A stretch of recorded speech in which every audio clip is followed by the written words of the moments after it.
Right， 我现在刚刚下飞机，就是来到这个兰高威佛罗交易，或者有人叫兰卡威，所以今天我就是算是我第一次在兰高威驾 Ferrari， 所以我们现在就一边开车一边聊一下这个兰高威的一些简短的历史，还有我现在驾的这一台 Portofino Modificata。So let's go。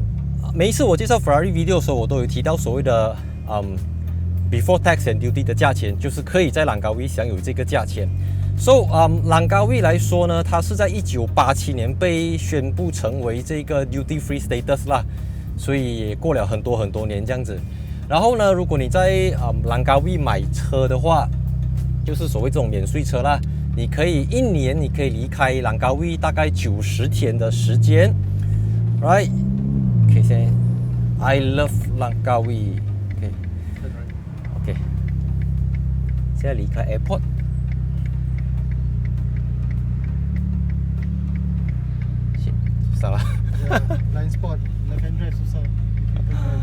OK， 这样有点难，因为我现在驾这 left hand drive 的，看不到。The next day.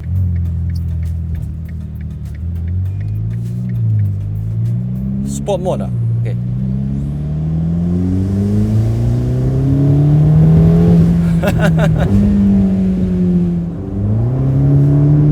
哇，这感觉很不真实啊。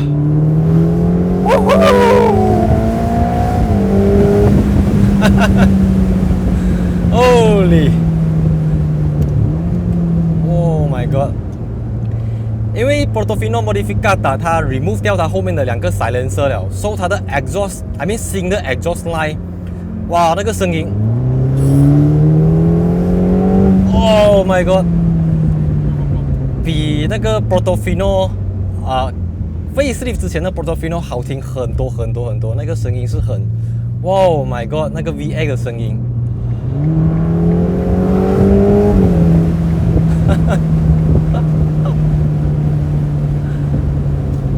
Traffic light。OK，Traffic light 排第一辆 ，OK， 所以等一下就可以起步。So 我第一次来兰高威的时候是很小的时候，因为我家里我们有一个投手，他是家里在 Perlis 的，然后我爸爸就带我们去了他的婚礼，过后就从 Perlis 的码头坐船来兰高威，那是我第一次来啦，所以那时候我对兰高威的印象就是就很特别的一个地方啊，因为它是马来半岛的算是最西北部，而且非常接近泰国了啦，看过去对面就可以看到泰国的岛了。所以兰高威呢，它当然不像 KL， 不像首都，或者像新山，或者像槟城有一些 highway 可以给你跑很快还是什么。但是呢，因为兰高威的地形啊，它有山路，然后它有很多羊肠小径这些弯曲的 corner， 在兰高威真的是蛮享受下的，因为天空很蓝，然后风景很美。Go。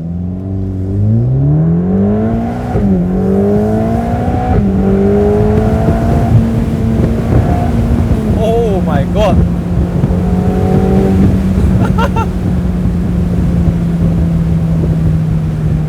Spot lock.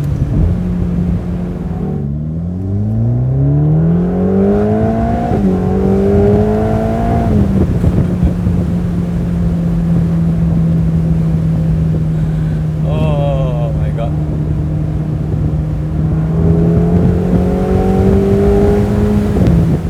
So Portofino M 它有620 CV， 也就是612 brake horsepower。As I mentioned before， 600多匹你放去 Mercedes、BMW 已经是 E63S、M5 competition 这样子的 level 了。可是612是目前 Ferrari 最 entry level 的车了，就是来这个 Portofino M 啦。Front mid engine rear wheel drive。它不会让你感到害怕，它不会让你有抓不到的感觉，它的整个脾气控制到很好。但在你不要去 push 它的时候，你驾着 comfort，OK， 它真的就是一辆可以跟 因为其他的 Ferrari 可能我们不能够去强调 comfort 还是什么，就 Portofino 来讲，它的对手就变成说是那一些可能比较注重confidence 的 GT 了，像 Continental GT。或者是 DB11、McLaren GT 这种类型的车，所以我对Portofino 最大的评价是，我觉得它真的是一个，就法拉利这么多车款里面，我觉得它是最怎么讲，最平民的了。就是说你不用真的是说哇，你很好的驾驶技术，你很会 control 车，不用了，你会踩油，你会摆 steering， 你就会驾 Portofino 这样子的感觉了，很易于掌控，很 user friendly， 很平易近人的一辆法拉利。其实大家知道啊 ，Portofino 是意大利西北部的一个小港口，一个观光渔港这样子的概念。那对我来讲呢，其实朗高威呢，它就是 Malaysia version 的 Portofino 这样子的 concept， 因为它是一个 duty free island， 它是一个可以跟印尼的巴厘、泰国的 Phuket 这些去就是在国际上面是非常的有知名度的一个island 啊，一个观光小岛。OK， straight 啊 Straight, all the way straight. How far? 9 kilometer. OK， Just all the way straight. 我还有9个 kilometer 就到我的 hotel 了。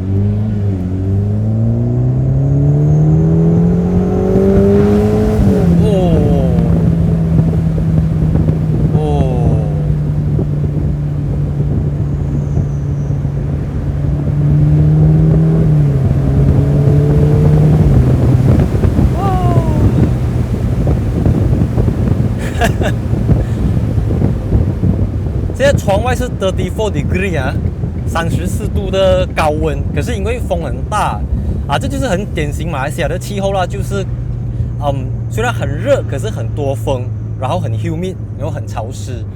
因为我在朗高威开车的次数也不多啦，这个也是我看第2、第3次吧，所以我也不是很如果你说在新山，在 KL 我会比较赶啦，朗高威毕竟路又小条，然后这边的人驾车都比较慢一点啦，consider 还是一个小干蹦啦 ，OK， Go， OK， 你在问末，你觉得你好像只有300-400匹这样吧？只有啊，所以你去到 comfort 就动力就回来一点点了。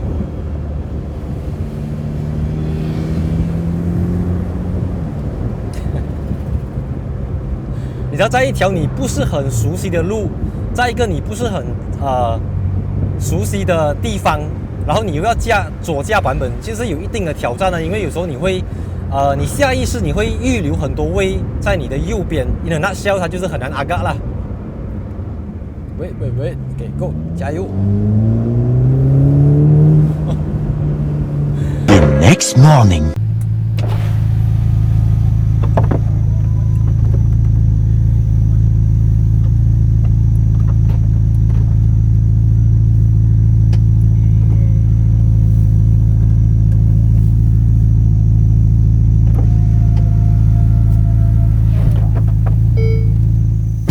在 California 30或者是 California T 出现之前呢 ，Ferrari 的 customer 是非常 limited 的，因为 before that 大家想到 Ferrari 就是后置引擎、后中置引擎，然后都是8色干音符买 engine 送车这样子的概念。直到 Ferrari 推出了 California 这个系列之后呢 ，Ferrari 就成功吸引到非常多原本从来没有考虑过买 Ferrari 的顾客去选择 Ferrari。Portofino 它虽然不是大家印象中的F1 然后赛道法拉利，不过我觉得目前特别是在马来西亚啦，无论是高速公路、乡间小路、日常使用， Ferrari 的 GT 车型确实是最有魅力的。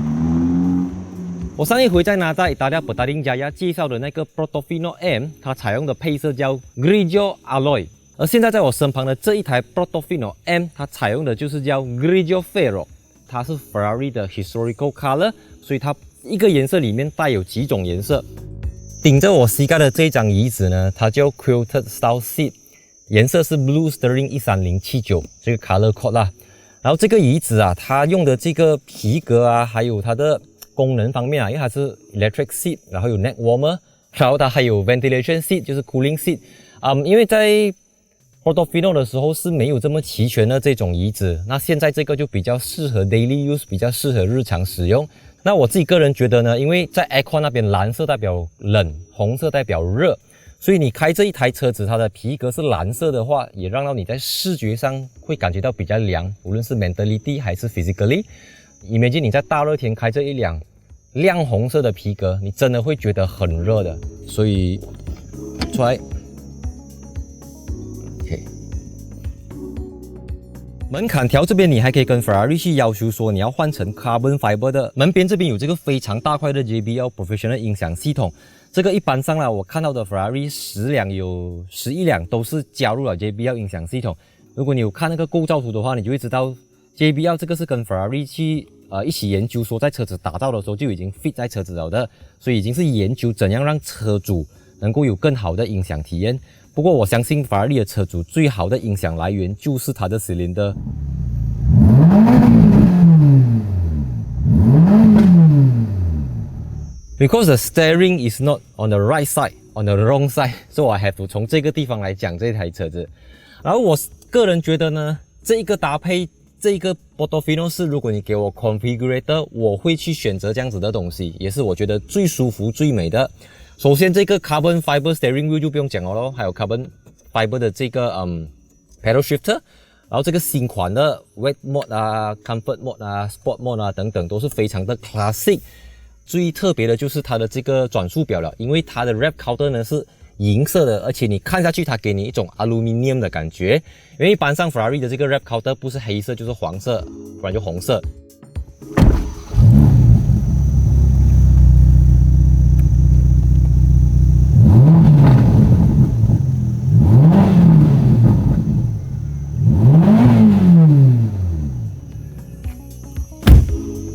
能够在朗高威试驾 Portofino M 真的是一个非常特别的体验，因为在形象上啊，布劳朗高威 Island 就是 Malaysia version 的 Portofino 代表什么？它代表很优美的海岸线，很优美的港口，有很多船，然后有很多高级的酒店等等。所以朗高威具备了 Portofino 这个地方应该有的一些条件啊。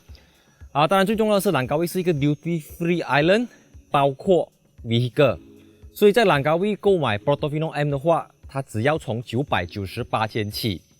其实在东南亚各国啊，我们不要讲太远了啦，我们说北边的泰国跟南边的新加坡都没有像朗高威这样子的角色，让这些超跑爱好者可以用 relatively low cost 来购买到自己的 Ferrari， 所以车主能够更加的随心所欲。不会这样讲，车主可以更加的根据自己的预算可以买到更多的，可以试到更多的 Ferrari 车款。说跟拿在意大利买的话，你可以获得7年的 free maintenance。预知更多详情就上到拿在意大利的官方网站去了。非常感谢今天大家非常有耐心的把这支影片给看完，因为这就是我从朗高威的机场驾到我的 hotel 去，就这样子而已。它不是很长的路段，不过 it's a Ferrari, it's more than enough. And 还没有订阅的朋友记得订阅，还没有 subscribe 的朋友记得 subscribe， 欢迎 follow Instagram， 因为里面有很多 behind the scene 幕后花絮。And see you in my next video. Thanks for watching again and cut.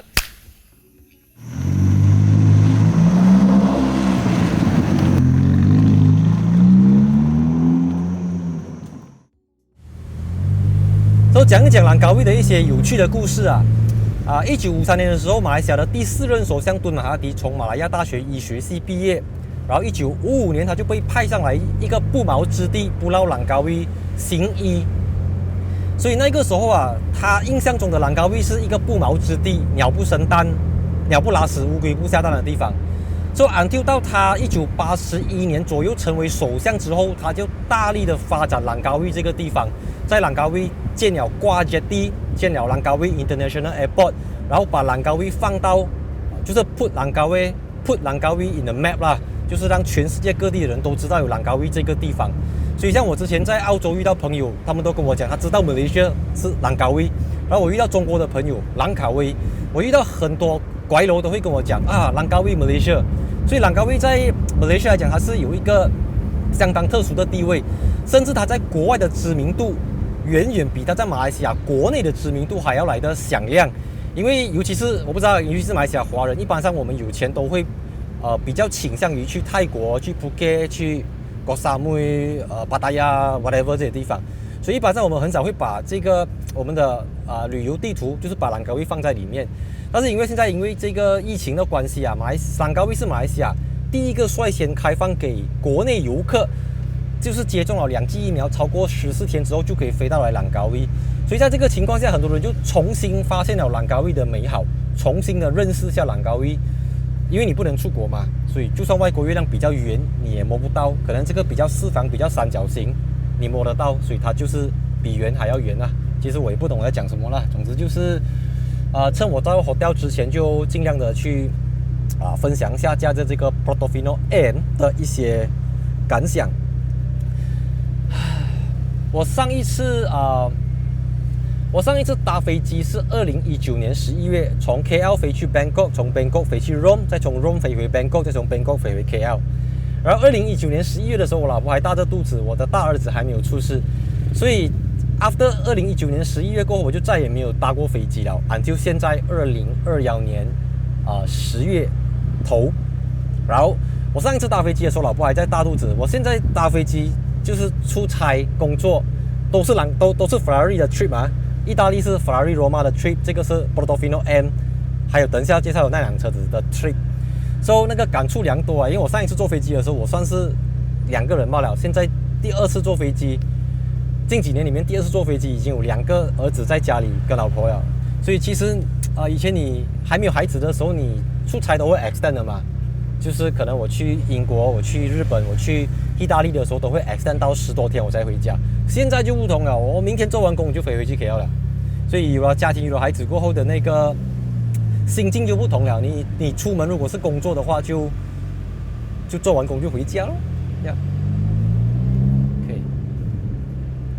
你在我不懂这边是哪里啦，应该是瓜 right here。Yes, OK， 所以这边就 consider 是兰高威的 capital city 啦，这种概念啦。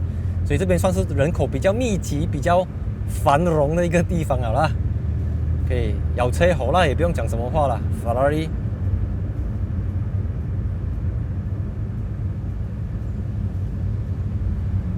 这边有基本的一些小店哦。I mean， 兰高威是 under Kedah 的嘛，所以你就当它是Alor Setar、Sungai Petani、Kulim 这种地方啦。Okay, how far? 5 km? 4? 3? 5 km, 10 minutes away. OK， 我还有5分钟。我还有5 km 10 minutes 我就到我的 hotel 了啊。所以要不要关掉我的顶棚呢？不要关掉了，关掉我的 GoPro 就看不到东西哦。OK，so 我要讲什么了哈？我看一下。